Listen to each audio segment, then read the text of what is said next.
Welcome to my YouTube channel competition study point. सभी साथियों का स्वागत है। आज हम लोग लेखपाल का 2015 में जो पेपर हुआ था उसका मैथ का सेक्शन सॉल्व करेंगे।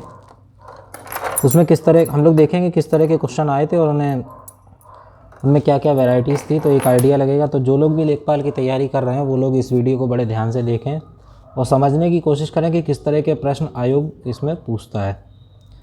तो चलिए टाइम न बर्बाद करते हुए शुरुआत करते हैं आज के वीडियो की। पहला क्वेश्चन देखिए दिया है, एक त्रिभुजाकार खेत का परिमाप 540 मीटर है। ठीक है, त्रिभुजाकार खेत है, उसका परिमाप कितना है?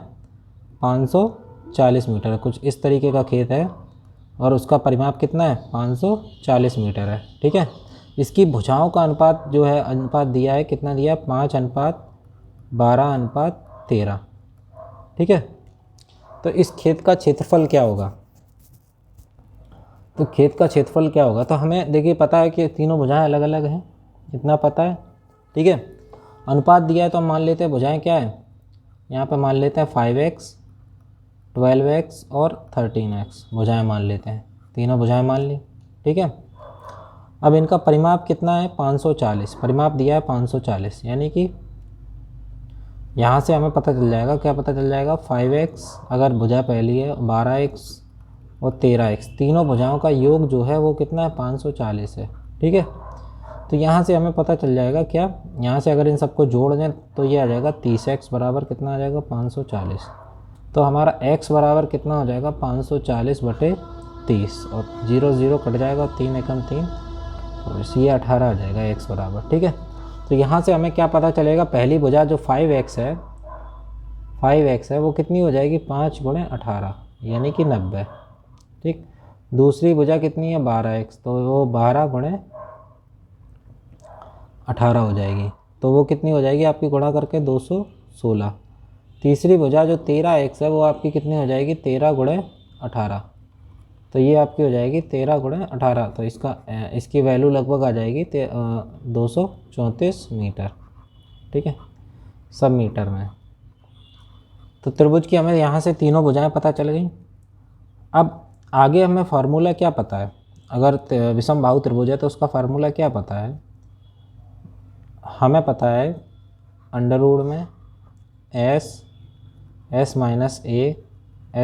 - b और s - c ये होता है। ठीक है, तो s की वैल्यू यहाँ पे कितनी होगी? हमें सबसे पहले s की वैल्यू पता करनी पड़ेगी।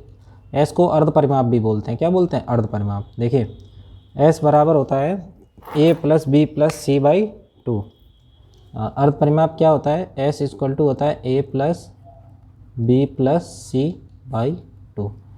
तो a b c हमें पता है कितनी है? 90 + 216 और + 234 और बटे 2। ठीक है, तो तीनों को अगर जोड़ देंगे तो ये आपका आ जाएगा कितना?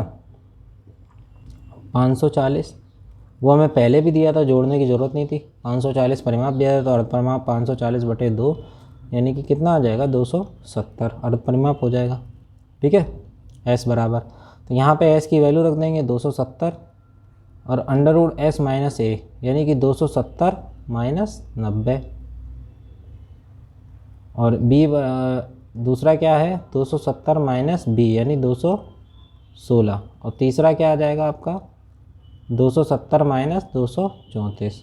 ठीक है, इनको हल कर लेते हैं, कितना आएगा? तो अंडरवुड में आ जाएगा 270 गुणा में 270 - 90 कितना हो जाएगा आपका? 100। ये आपका आ जाएगा 180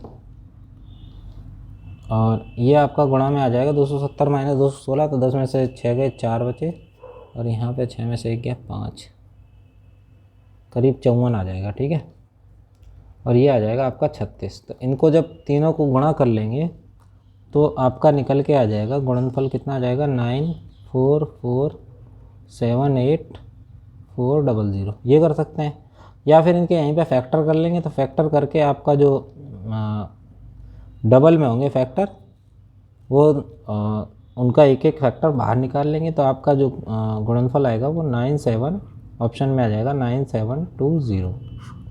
ठीक है ना, वर्गमूल निकालेंगे।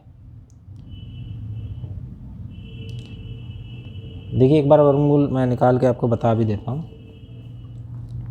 कैसे आएगा। देखो सबसे पहले क्या दिया है 270, तो 270 कितना होगा देख लेते हैं इसको।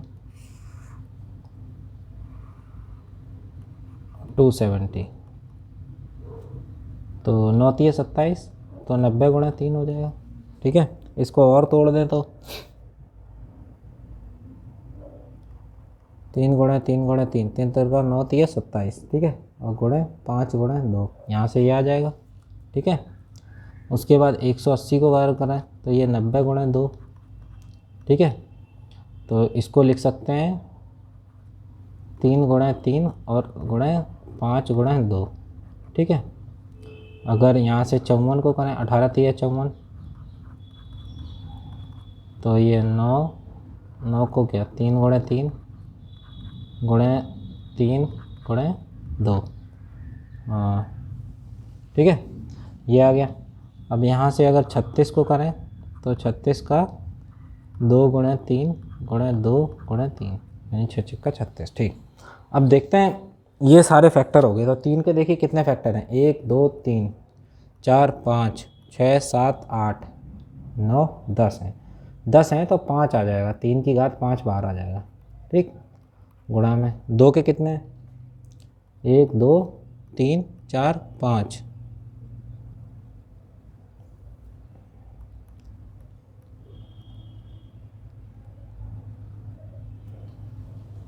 2 की घात कितने हैं 5 और 5 कितने 2।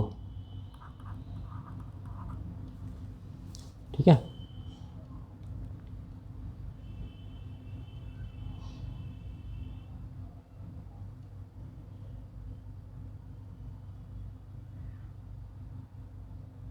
देखो सॉरी 3 × 9 = 27 दूनी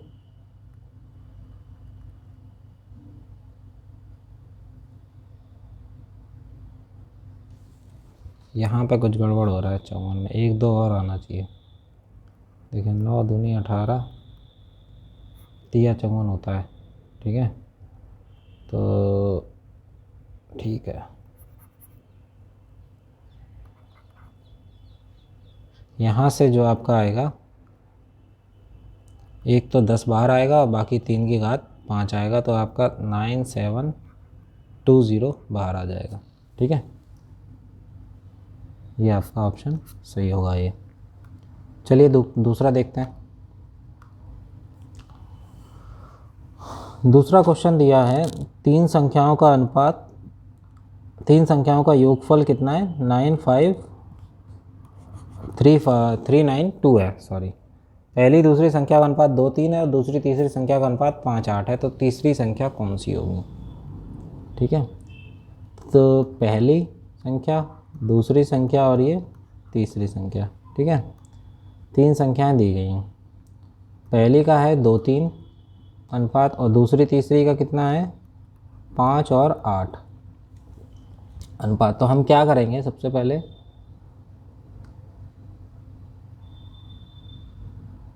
बराबर कर लेंगे। कैसे करेंगे, देखो इसका इसमें गुणा कर देंगे तो ये 10। ठीक है, 5 का इसमें कर देंगे 15, इसका इसमें करेंगे 10, इसका इसमें कर देंगे और इसका इसमें कर देंगे। ठीक है, तो कितना आ गया 24। तो ये आपका अनुपात बन जाएगा। इसको ऐसे भी समझ सकते हैं, देखो ये 3 5 था तो हमने क्या किया 3 का इन दोनों में गुणा कर दिया। ठीक है, इन दोनों में, और 2 का 5 का इन दोनों में कर दिया 2 में, तो बीच का क्या आ गया 15 आ गया कॉमन। ठीक है, चलिए अब ये हो गया 5 10 15 तो पहली संख्या हो गई 10x, दूसरी होगी 15x और तीसरी होगी 24x। तीनों का योगफल कितना है, तीनों का योगफल कितना दिया है 392। ठीक है, ये दिया है। तो यहाँ से आएगा 49, इन तीनों को जोड़ देंगे 49x बराबर 392। ठीक है, तो x बराबर कितना आ जाएगा 392/49। काट देंगे तो ये 8 बार कटेगा। तो हमसे पूछी कि तीसरी संख्या कौन सी है, तो तीसरी संख्या क्या है 24x, तो 24 × 8 हो जाएगी तीसरी संख्या। जो कि आएगी 192, 192। ये ऑप्शन सही है। चलिए तीसरा देखते हैं। दिया है 930.25 के वर्गमूल से कौन सा सबसे छोटा भिन्न घटाया जाए कि प्राप्त परिणाम एक पूर्ण संख्या होगा। प्राप्त परिणाम एक पूर्ण संख्या हो। तो इसका देखिए वर्गमूल निकालना है 930.25, इसका वर्गमूल निकालना है।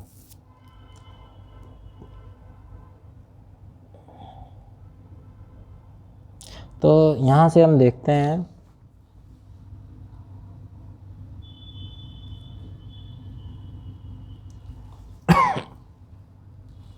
सीधे सीधे 900 का वर्गमूल कितना होगा, 900 का 30 आता है, ठीक है। और इसका वर्गमूल कितना आएगा, इसका अगर वर्गमूल निकालें तो कितना आएगा,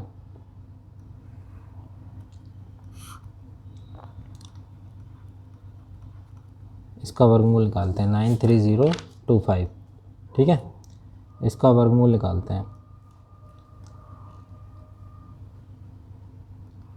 तो 3 तिरका 9, वर्गमूल में पेयर बना लेते हैं यहाँ से, ठीक है। इधर से 3 तिरका 9 6, यहाँ पे 1 कट गया, 30 उतारा जाएगा पूरा, ठीक है।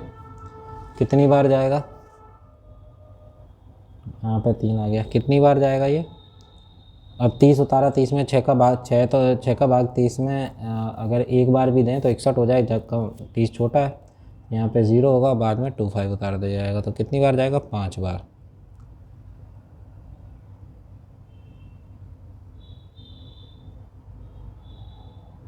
यहाँ पे 0 बढ़ा देंगे, ठीक है। कितनी बार जाएगा, 5 बार। तो 5 बार कैसे जाएगा, 5 25 और 0, 5 छक्का 30, ठीक है। ये कट गया। तो कितनी बार है, 3। अगर इस दशमलव कितने अंक बाद है, 2 अंक बाद, तो यहाँ पे 1 अंक बाद दशमलव लगेगा। तो इसका जो वर्गमूल आएगा 30.5 आएगा। कितना आएगा, 30.5 इसका वर्गमूल आएगा, 30.5। यानी कि और पूर्ण वर्गमूल पूर्ण संख्या आई है। पूर्ण संख्या बनाने के लिए हमें क्या घटाना पड़ेगा, 0.5 घटाना पड़ेगा, जो कितना होता है 1/2 के बराबर होता है 0.5। तो यहाँ पे 30.50 में से 5.50 घटा देंगे तो पूर्ण संख्या बन जाएगा परिणाम। चलिए नेक्स्ट देखते हैं। दिया है 300 ग्राम चीनी का विलयन है, कितना, 300 ग्राम। इसमें 40% चीनी है। कितनी चीनी है, 40%। तो 300 का 40% होगा यानी 120। कितने ग्राम चीनी, 120 ग्राम। इसमें कितनी चीनी मिला जाए ताकि विलयन में चीनी 50% हो जाए, ठीक है। इसमें कितनी चीनी मिलाई जाए ताकि विलयन में चीनी 50% हो जाए।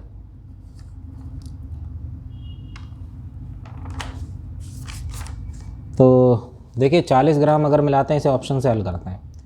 300 ग्राम में अगर 40 ग्राम चीनी मिलाते हैं तो चीनी कितनी, अभी 120 और 180 है, ठीक है। 120 तो चीनी है और 180 पानी है, ठीक। अगर 40 मिला देते हैं तो ये हो जाएगा 160 चीनी और पानी 180, 50-50 तब भी नहीं हो रहा, ठीक है। तो ये नहीं होगा। फिर देखते हैं दूसरा ऑप्शन, 60 मिलाते हैं तो ये हो जाएगा कितना, 180 और 180 पानी भी है, ठीक है। तो 60 ऑप्शन आपका सही हो जाएगा। कुछ क्वेश्चन हम लोग ऑप्शन से भी ज़्यादा सरल तरीके से कर सकते हैं, तो ऑप्शन को भी ध्यान में रखना है हमेशा। ज़रूरी नहीं कि आप फार्मूले से ही उसे हल करें, ऑप्शन से भी आप हल कर सकते हैं। अब दिया है एक पहिए की त्रिज्या कितनी दी गई है, 21 सेंटीमीटर। और यहाँ पे 292 होगा। हाँ, 292 की दूरी तय करने में उसे कितने चक्कर लगाने पड़ेंगे। तो त्रिज्या 21 सेंटीमीटर है, तो बहुत ही क्वेश्चन है, सरल है। तो यहाँ से परिधि निकाल लेंगे 2πr। 2πr आपका कितना हो जाएगा, 2 × 22/7 और r कितना है 21, त्रिज्या 21 दी गई है। तो ये आ जाएगा आपका 132 सेंटीमीटर। और चक्कर कितने हैं, 792 मीटर। तो 792 × 100/132 हो जाएगा। 100 इसलिए क्योंकि ये मीटर में है, ये सेंटीमीटर में, इसलिए 100 का गुणा किया तो बराबर कितने आ जाएंगे, 600 चक्कर लगेंगे। कितने, 600 चक्कर। ठीक है, अगला देखते हैं। एक स्कूटर और मोपेड के मूल्यों में कितने का अनुपात है। एक स्कूटर और एक मोपेड के मूल्यों में अनुपात आपको दिया गया है 9:5 का। ठीक है, कितने का अनुपात है, 9:5 का। यदि स्कूटर का मूल्य मोपेड के मूल्य से 4200 रुपये अधिक है तो दिया, देखो इनके अनुपात में अंतर कितने का, 4 अनुपात का अंतर। 4 अनुपात का अंतर बराबर 4200।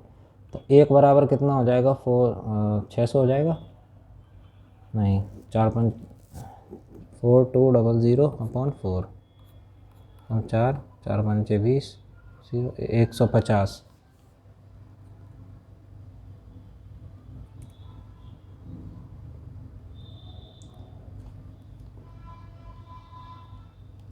वन 1050 हो जाएगा, कितना, 1050। मोपेड का मूल्य कितना है, 9। तो 1050 में अगर 9 का गुणा कर दोगे तो आ जाएगा 0, 9×5=45, 9×1=9, 94।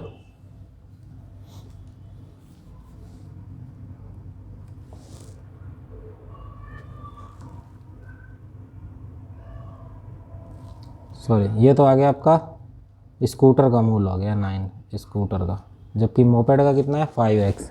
तो 5x आपका हो जाएगा 0, 5×25, 5×1=5, 5250। ये आपका स्कूटर मोपेड का होगा, स्कूटर का ये होगा 9450। चलिए नेक्स्ट देखते हैं, अच्छे क्वेश्चन है। इसके योगफल में कौन सा भिन्न जोड़ दिया जाए ताकि परिणाम एक पूर्ण संख्या आए। ये क्वेश्चन आपके हर एग्ज़ाम में इसी काम आने वाले हैं। ज़रूरी नहीं है कि खाली लेखपाल में ही आपके क्वेश्चन पूछे जाएं। ये क्वेश्चन आपके यूपी टेट, सी टेट में भी इस तरह के क्वेश्चन देखने को मिल जाते हैं। बाकी आपके ग्रुप डी और एनटीपीसी में भी क्वेश्चन मिलेंगे ये वाले। तो बड़े ध्यान से देखिए और समझने की कोशिश करिए कॉन्सेप्ट को। 5, 3/4 और 4, 4/5, तो 7 और 3/8 ये दिया है। और इनका पूछा गया कौन सा, क्या चीज़ जोड़ दें इनमें, इनके परिणाम में, योगफल में, कि एक पूर्ण संख्या आ जाए। अब पूर्ण संख्या बनाने के लिए तो पहले भी पता हो कि इनका योगफल कितना है, तो योगफल देख देते हैं। सबसे पहले क्या करेंगे, इनका जो पूर्ण भाग है वो जोड़ देते हैं। 5 4 9 7 16, 16 तो ये आ गया। बाकी बचा कितना, 3/4, 4/5 और 3/8। ठीक है, इनको जोड़ना है। तो 16 प्लस, अब इनका एलसीएम कितना आ जाएगा, 5 8 4, इसका 40 आ जाएगा। 5 4 5 8 का 40 आ जाएगा। तो यहाँ पे कितना आ जाएगा, 30। 4 दाम 40 और 10 × 3 30, प्लस 4 8 चौक 32 और प्लस 8 5 40, 5 3 15। ठीक है, ये आ गया। तो 16 प्लस 77/40। ठीक है, ये आ गया। अब ये 1 से ज़्यादा है, 40 जो 77 40 से ज़्यादा है, तो ये 16 प्लस 77/40 है। तो यहाँ पे क्या करेंगे, इसको 1 प्लस 37/40 हो जाएगा। यहाँ से 17 सही 37/40। अब इसको पूर्ण संख्या, ये अब पूर्ण संख्या बनाने के लिए ये वाला पार्ट है, इसको पूर्ण बनाना पड़ेगा। तो 1 में से घटा दो 37/40, तो बड़ा आ जाएगा 3/40। तो ये अगर जोड़ देंगे इसमें 17 सही 37/40 में, तो ये संख्या पूर्ण संख्या बन जाएगी। तो यही आपका ऑप्शन होगा। चलिए नेक्स्ट देखते हैं। 27 की पावर x, क्या दिया है, 27 की पावर x बराबर 9/3 की पावर x, तो x की पावर 4 क्या होगा। ये भी अपने आप में बहुत ही अच्छा क्वेश्चन है।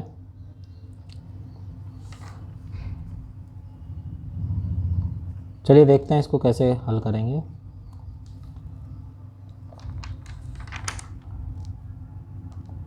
लेखपाल में लगभग हर तरीके के क्वेश्चन पूछे जाते हैं और ज़्यादातर क्वेश्चन कैलकुलेटिव होते हैं।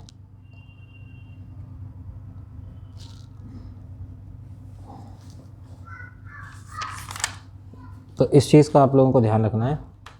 चलिए तो सॉल्व करते हैं। देखिए क्या दिया है, 27 की पावर x बराबर 9/3 की पावर x। तो यहाँ से क्या हो जाएगा,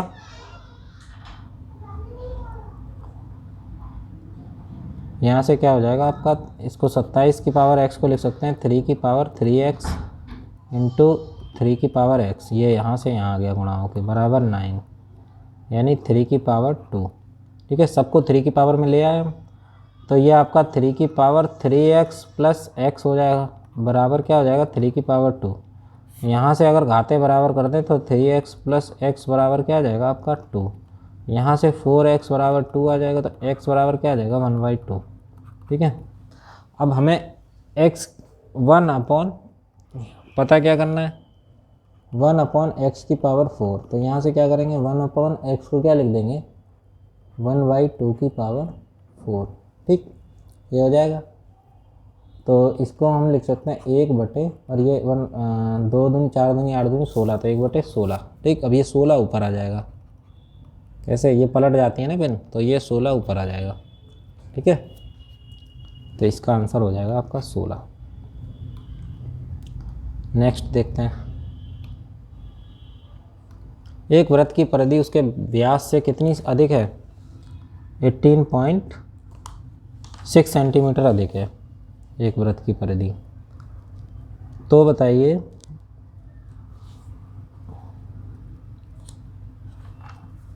वृत्त का व्यास क्या होगा। तो देखिए वृत्त का व्यास हम मान लेते हैं क्या d, ठीक, और परिधि क्या हो जाएगी इसकी पाई इंटू डी। ठीक है, पाई इंटू डी ये हो जाएगी आपकी परिधि, 2πr होती है, तो 2 हमने डी में सम्मिलित कर दिया, तो 2 पाई इंटू डी, ये है व्यास। ठीक है, तो यहाँ पे क्या दिया है वृत्त की परिधि और व्यास का अंतर दिया है, यानी पाई डी माइनस डी बराबर कितना है 18.6, तो यहाँ से पाई वो डी और पाई माइनस 1 बराबर कितना 18.6, तो यहाँ से क्या हो जाएगा आपका डी और 27 माइनस 7 अपॉन 7 बराबर कितना 18.6, तो यहाँ से d इक्वल टू क्या हो जाएगा 18.6 इंटू 7 अपॉन 20, यानी 7 अपॉन 15, तो बराबर 8.68 सेंटीमीटर आ जाएगा। ठीक है, इसको हल करने पे चलिए अगला देखते हैं। दो संख्याओं का मासा और लासा दिया है 12 और 24/48। ठीक है, यदि अंतर इतना है तो संख्याओं का योगफल कितना होगा। तो संख्याएं मान लेते हैं क्या a और b हैं। ठीक है, तो मासा लासा दिया है तो हमें पता है संख्याओं का गुणन a इंटू बी बराबर क्या होता है मासा गुणे लासा, यानी कि 12 गुणे 24/48। ठीक है, ए बी बराबर पता चल गया, एक इक्वेशन ये बन गई। अब उसके बाद दूसरी इक्वेशन क्या है, हमें पता है a माइनस बी बराबर क्या है 60। ठीक है, ये दूसरी इक्वेशन बन गई। अब हमें एक सूत्र पता है क्या a प्लस बी बराबर क्या होता है, a प्लस बी बराबर होता है a square plus B square plus 2ab। ठीक, तो यहाँ से हम अगर a प्लस बी बराबर बदलें फार्मूले को, इसमें हम क्या करें 2a प्लस बी जोड़ दें और 2a प्लस बी घटा दें, ये हो सकता है। ठीक, 2a प्लस बी जोड़ दें और 2a प्लस बी घटा दें, तो यहाँ से क्या हो जाएगा a प्लस बी बराबर क्या हो जाएगा a square plus B square minus 2ab और प्लस 4ab। ठीक, ये 2ab इधर आ गया माइनस का, ये दोनों जुड़ गए, तो ये फार्मूला किसका बन जाएगा, ये इतना a माइनस बी का होल स्क्वायर। ठीक, ये होता है a प्लस बी का whole square, a plus B का होल स्क्वायर प्लस 4ab। तो यहाँ से अगर a प्लस बी बराबर निकालें तो under root a minus B का होल स्क्वायर और प्लस 4ab ये आ जाएगा। ठीक है, अब इसमें वैल्यू रख देते हैं, हमें a माइनस बी बराबर कितना है 60 का स्क्वायर और प्लस 4ab का वैल्यू पता है, ये क्या है 12 गुणे 24/48। ठीक, तो इसको अगर हल कर लें इस पूरे गुणनफल को और इसको, तो ये आपका आ जाएगा अंडर रूट में 360 प्लस 117,504। ठीक, फिर ये अगर इनको जोड़ देंगे तो 121104 आ जाएगा। ठीक है, इसका अगर हम वर्गमूल निकाल लें वर्गमूल विधि से, तो वह वर्गमूल आएगा आपका 4348। ठीक है, वर्गमूल मैंने निकालना बताया था, एक बार फिर बता देता हूँ। देखिए ये क्या है 12 11 0 4। अगर इसका वर्गमूल निकालना है तो कैसे निकालेंगे, यहाँ पे लोग फंस जाते हैं पूरा सवाल निकालने के बाद। तो 3 का 3 बार जाएगा 9, बचेगा कितना 3 बच जाएगा, 11 उतारेंगे, ठीक है। यहाँ पे 6 आ जाएगा। अब 4 बार देखते कितनी बार जाएगा, तो 4 बार जाएगा। तो 4 बार जाएगा तो क्या आएगा, यहाँ पे आएगा 256। कितना आएगा 256, ठीक है। 4 का 64 में गुणा करेंगे तो 256। तो इसको जब घटा देंगे तो घटाने पे आएगा आपका 55, ठीक है। अब उतारेंगे 0 4, ठीक। यहाँ पे हो जाएगा 8 और यहाँ पे 6, ये 4 बार गया था। अब देखिए इसमें कितनी संख्या से गुणा करें, 8 का 8 बार जब करेंगे, 8 का 688 में करेंगे तो आपका 5504 आ जाएगा, ठीक है। ये कट जाएगा तो ये आंसर आ गया आपका 348, ठीक है।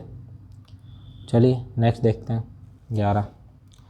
कोई व्यक्ति 8 में 10 वस्तु खरीदता है, उन्हें 1.25 प्रति वस्तु की दर से बेच देता है। 8 में कितनी वस्तु खरीदता है, 10 खरीदता है, 2.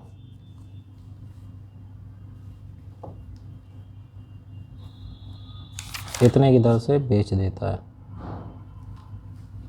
तो उन्हें उसका प्रतिशत लाभ कितना है। तो देखिए 10 कितने में खरीदता है, 10 वस्तु 8 में, ठीक है। एक का दाम कितना होगा 8/10, ठीक है, यानी 0.80 इतने रुपए दाम हो जाएगा, ठीक है। और वस्तु का विक्रय मूल्य बेचता कितना है 1.25 में। तो लाभ अगर निकालना है तो लाभ कितना होगा 1.25 माइनस 0.80 बराबर 0.45 लाभ होगा। अब लाभ परसेंटेज कितना क्रय मूल्य पे निकाला जाता है, तो 0.48 अपॉन 0.80 इंटू 100 इतना लाभ का प्रतिशत होगा, ठीक है। तो लाभ प्रतिशत आपका 225/4, इसको हल करेंगे तो ये आ जाएगा, दैट इज़ 56। 56 सही है, 4% का उसको लाभ होगा। चलिए अगला देखते हैं। एक आयताकार मेज की ऊपरी सतह का परिमाप कितना दिया है, 28 मीटर है और इसका क्षेत्रफल कितना है 48 मीटर स्क्वायर है। मेज के कर्ण की लंबाई कितनी होगी।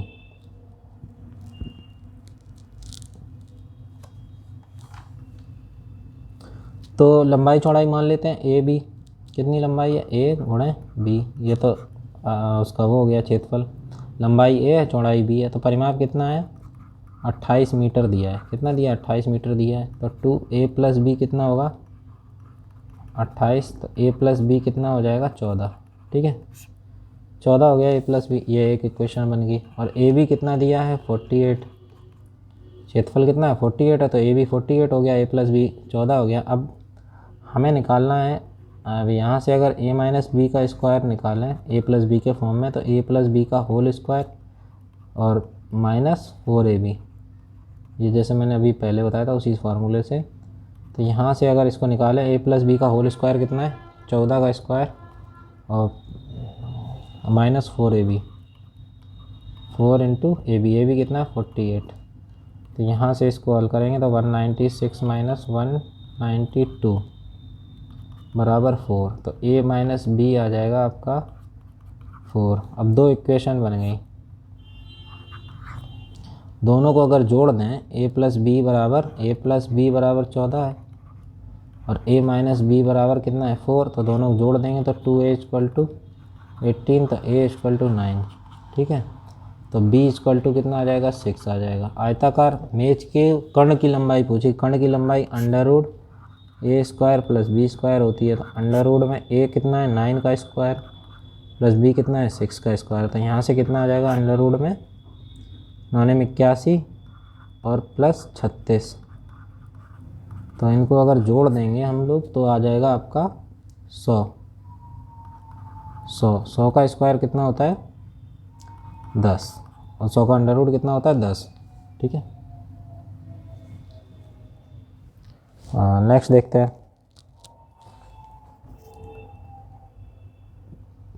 13 नंबर क्वेश्चन दिया है। बजट से पहले किसी कार की कीमत कितने 30% बढ़ाई जाती है। बजट से पहले किसी कार की कीमत 30% बढ़ाई जाती है और बजट में फिर 10% बढ़ाई जाती है। कार की कीमत में कितनी प्रतिशत वृद्धि हुई, तो इसका एक फार्मूला होता है, जब 2 बार किसी एक ही चीज़ पे 2 बार प्रतिशत वृद्धि होती है तो कितनी टोटल वृद्धि निकालने के लिए x plus X Y upon 100। ठीक है, तो यहाँ से अगर निकाले तो x कितना है 30 प्लस y कितना है 10 प्लस 30 इंटू 10 अपॉन 100। ठीक, ये सूत्र होता है। तो यहाँ से अगर ये निकाले तो 40 प्लस और ये कितना आ जाएगा 3, यानी 43% की वृद्धि होगी टोटल कार की प्रश्न। 2 बार अगर लगातार वृद्धि हो रही है तो x plus Y X Y upon 100 होता है इसका सूत्र।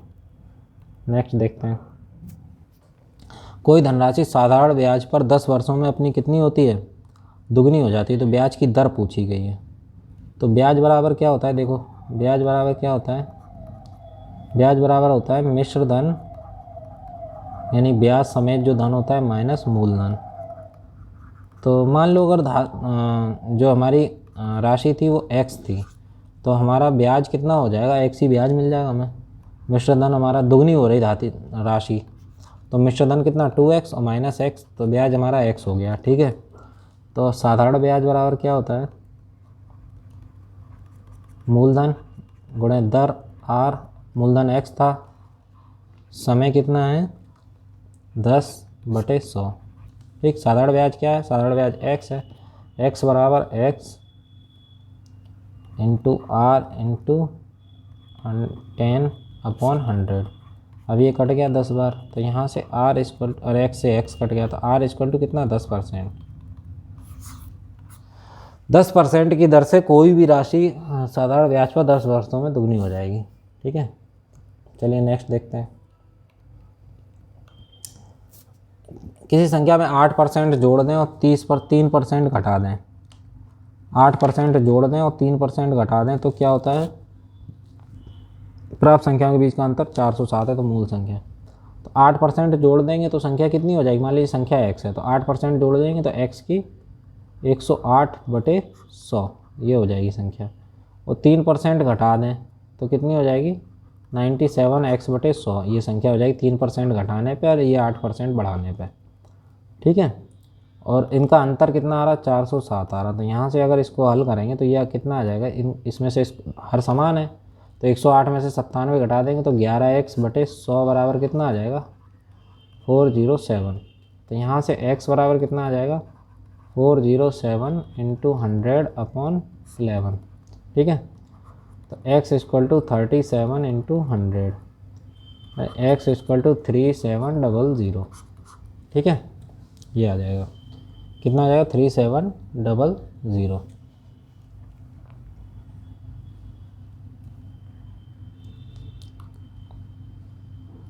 नेक्स्ट देखते हैं अगला,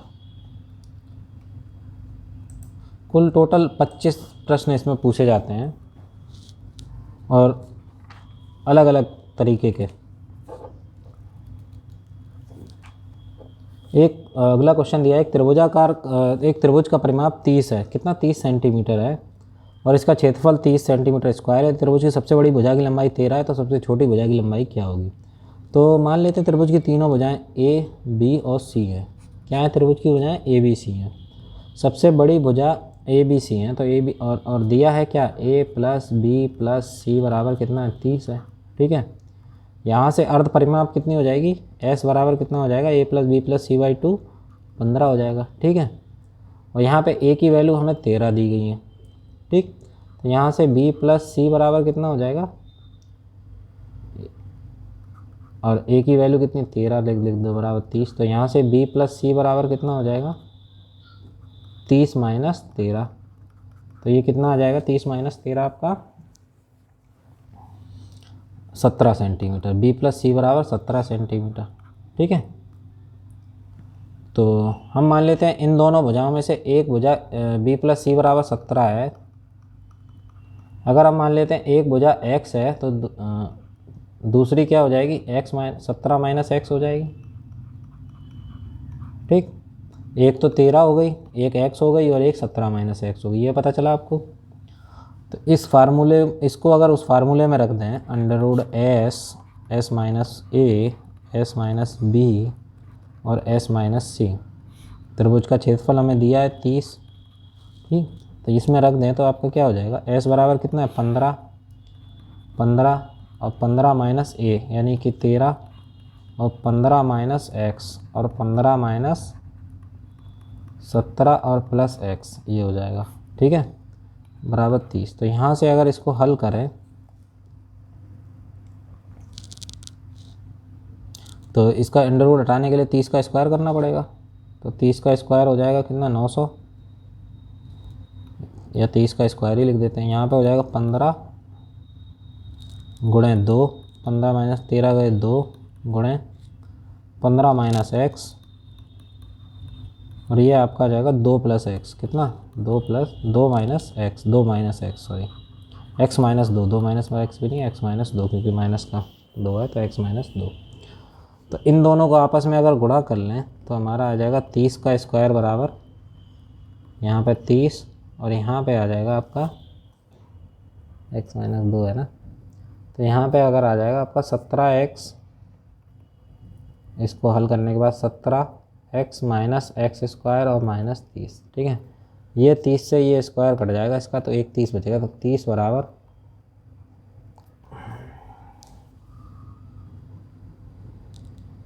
इसको अगर इधर ले जाएं इस तरफ तो ये एक्स स्क्वायर प्लस का आ जाएगा और माइनस का 17x और प्लस का 60, ठीक, क्योंकि इधर प्लस का 30 है, ये माइनस का 30 इधर जाएगा बराबर 0। इसको अगर हल करेंगे तो x देखो 15 दूनी 30, 15 चौको 60 होता है, 15 दूनी 30, 12 पंचे 60 होता है, तो माइनस के एक्स स्क्वायर माइनस 12x और माइनस 5x और माइनस प्लस के 60 बराबर 0। यहाँ से x कॉमन ले लेंगे तो x माइनस 12, और यहाँ से माइनस के 5 कॉमन ले लेंगे तो x माइनस 12 बराबर 0।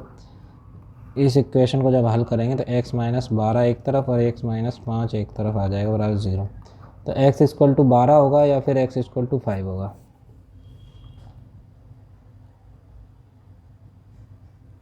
तो त्रिभुज की तीन भुजाएं होंगी, क्या होगी, एक तो 13, a equal to 13, b equal to 12 और c इक्वल टू 5, ये तीनों भुजाएं होंगी त्रिभुज की। सबसे छोटी भुजा कौन सी है, 5 होगी। अच्छा क्वेश्चन था ये, एक बार दोबारा से आप लोग इसे देखिएगा रिवाइज करके वीडियो। नेक्स्ट अगला देखते हैं। किसी धनराशि पर एक ब्याज 1 पैसा प्रति रुपया लग रहा है, कितना लग रहा है, 1 पैसा प्रति रुपया ब्याज लग रहा है। उसके बाद क्या है, तो वार्षिक ब्याज दर का प्रतिशत क्या होगा।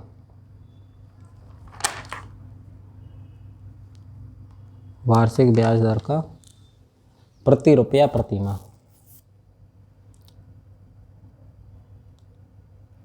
तो सीधा सीधा प्रश्न है, अगर 1 पैसा प्रति माह लग रहा है तो 12 पैसा लगेगा कितने में, 100 पैसे पे 12 पैसा लगेगा पूरे साल में, तो 12% हो जाएगा ब्याज, यानी 42 का क्या हो जाएगा, सी, 42 का सी। ये तो ओरल क्वेश्चन था एकदम। चलिए अगला देखते हैं 18 नंबर। ABC में कोण A बराबर कितना है, 90 है, A बराबर 25 है, तो tan B का, तो त्रिभुज ABC में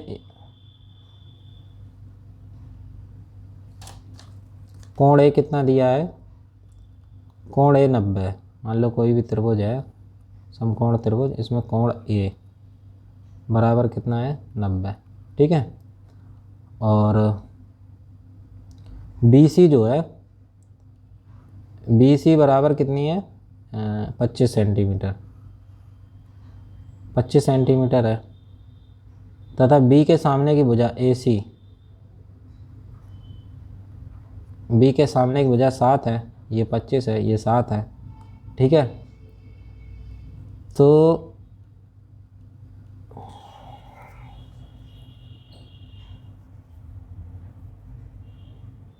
tan B का मान कितना होगा, तो समकोण त्रिभुज में सबसे पहले ये पता करना पड़ेगा।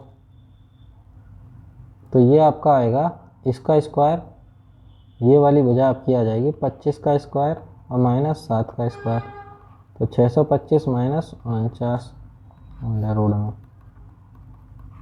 625 माइनस 49 आपका आ जाएगा 576, और ये अंडर रूट होता है 24 का, तो ये वजह होगी कि आपकी 24। अब पूछा है tan b का मान, तो tan b बराबर आपका आता है लंब बटे आधार। क्या होता है? लंब बटे आधार। तो ये आपका आ जाएगा 7/24। ठीक है, नेक्स्ट देखते हैं।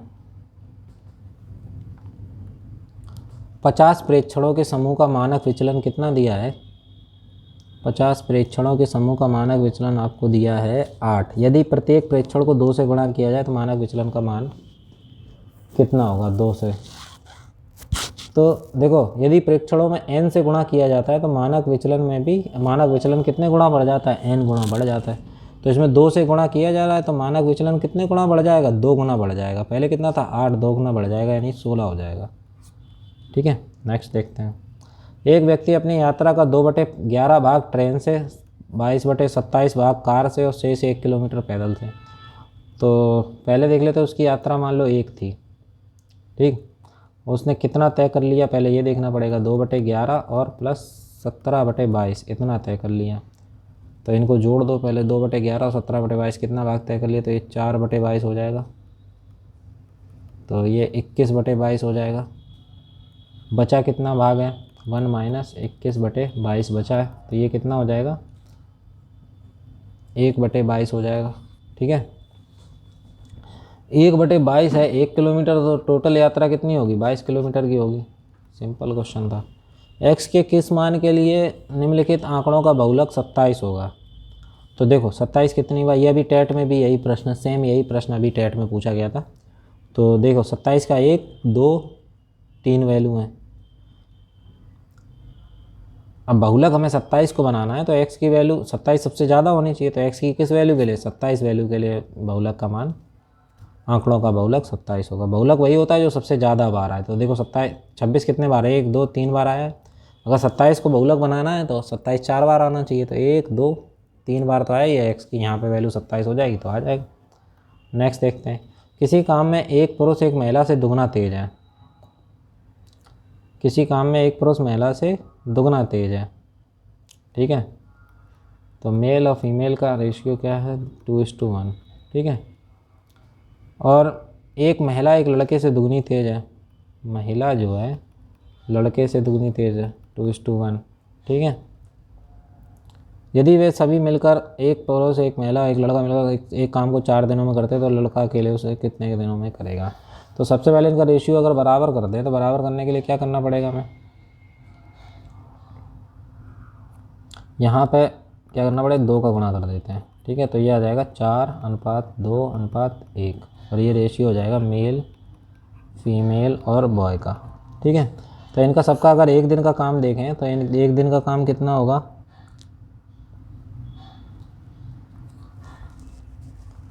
देखो ये जो काम करने में लगे समय का अनुपात है वो उनके कार्य के दिनों में दिन के रिवर्स होगा।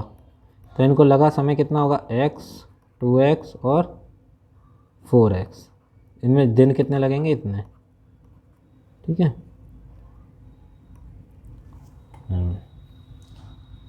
एक दिन का काम कितना होगा? महिला का x, वो आदमी का x,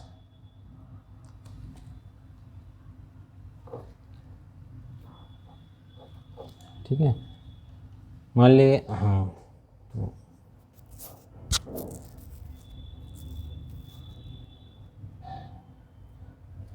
सॉरी,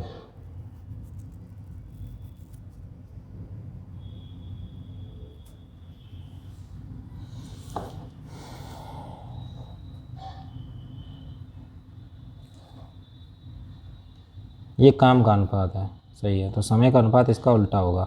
ठीक है, तो एक दिन का काम अगर निकालें 1/x, 1/2x और 1/4x, तो इसको अगर जोड़ दें बराबर 1/4, क्योंकि 4 दिन में काम कंप्लीट हो जाता तो ये एक दिन का काम हुआ।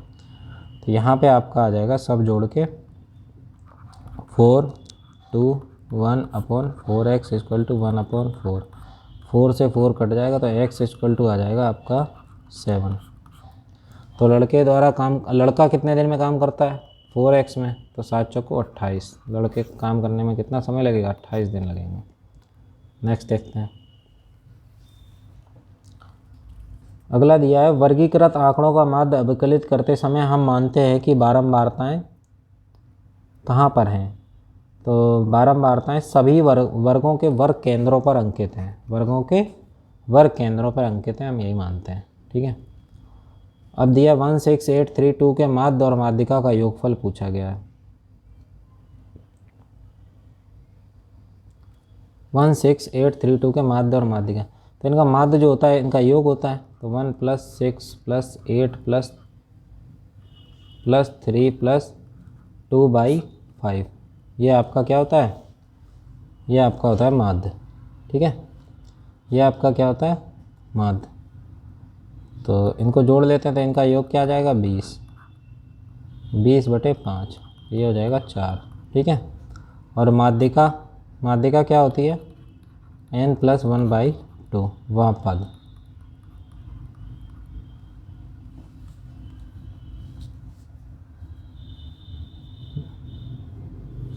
कुल पद कितने हैं, 1 2 3 4 5, तो 5 + 1/2 यानी 6/2वां पद, यानी तीसरा पद जो है वही आपकी माध्यिका होगी। तो इन्हें क्रम में रखते हैं, 1 2 3 6 और 8, 1 2 3 6 एंड 8। तीसरा पद है 3, तो यही आपकी क्या है, माध्यिका। अब पूछा माध्य माध्यिका का योगफल, तो 3 और 4 कितना हो जाएगा आपका, 7। ठीक है। अगला देखते हैं। 60 लीटर के मिश्रण में अम्ल और पानी का अनुपात कितना है, 2:1 है।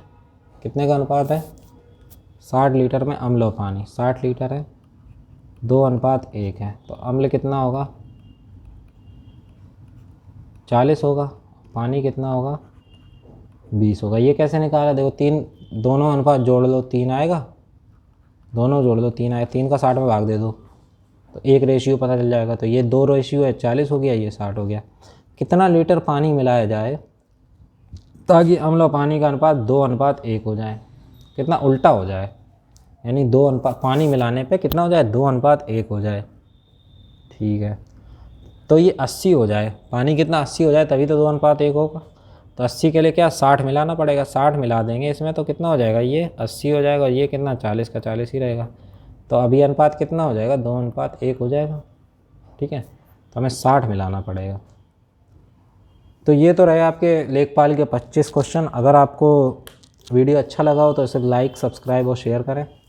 Thank you. अपनी तैयारी को दुरुस्त रखें, ज़्यादा से ज़्यादा प्रैक्टिस करें प्रश्नों की, और नए नए प्रश्न देखते रहें। चलिए, और आपका कोई प्रश्न हो तो कमेंट बॉक्स में ज़रूर लिखें। Thank you.